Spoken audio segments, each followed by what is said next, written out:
everybody, this is Meowth, that's right, and today I don't have my Wallguy blanket with me.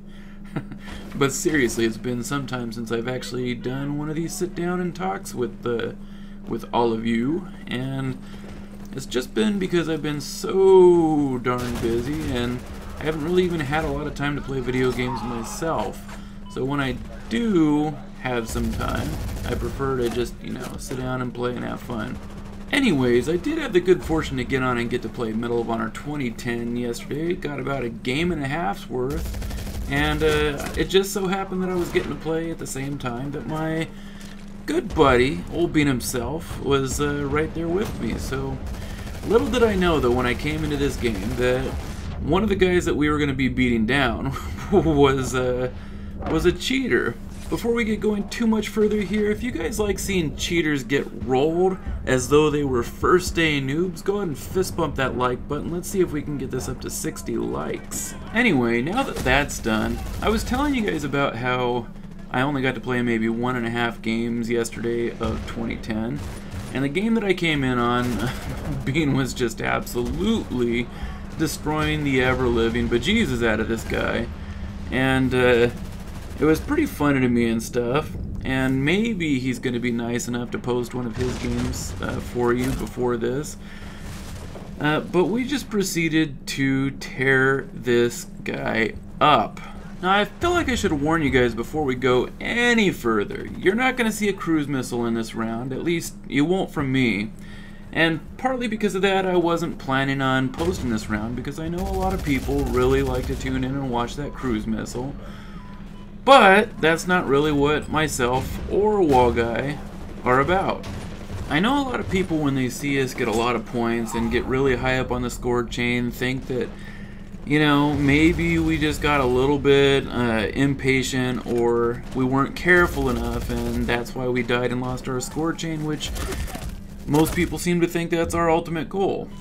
Now, that is definitely not our ultimate goal, and that should be very apparent with our motto basically being relentlessly aggressive gameplay. While the cruise missile is the most awesome support action I've ever seen in any game, it's not going to be my primary focus, because I like to focus more on the gunplay, the knife play, and any of the weapons that the game allows you to have. This doesn't mean that I don't want to know how to use the support actions, because they are weapons that the game allows you to have. It just means I'm not going to focus on any one aspect of the game. I just want to be good at it. Part of the way Wallguy and myself have gotten good as we are at the games that we play, is we throw ourselves into seemingly impossible circumstances. And, it may seem like the things that we do are incredibly stupid, but they yield high results. Of course, it does come at a price, so you see our KDR will suffer, our overall KDR. But what will happen is every time we get into a situation, we'll learn how to handle something that's more and more, I should say progressively more difficult. And then that impossible or supposedly impossible situation isn't impossible anymore. If anybody has any doubt about Wallguy's ability or my ability to drop a cruise missile whenever the heck we want, go ahead and check out our intro again, the intro that you just watched at the starting of this video, and realize it took over 200 cruise missiles just to make that intro. So it's not like we struggle to get cruise missiles, we can get them whenever the heck we want to. I can get them with my knife, I can get them with my gun, it doesn't really matter. A cruise missile is easy to get. But you don't necessarily develop as much skill when all you do is sit there and try to get support actions, and the elite players know this. The great thing about the tactics that we employ is that it's always going to make us try to get better, because we're always going to throw ourselves in a more and more difficult situation, which means that we're never going to find ourselves in the spawn traps that normal players will find themselves in.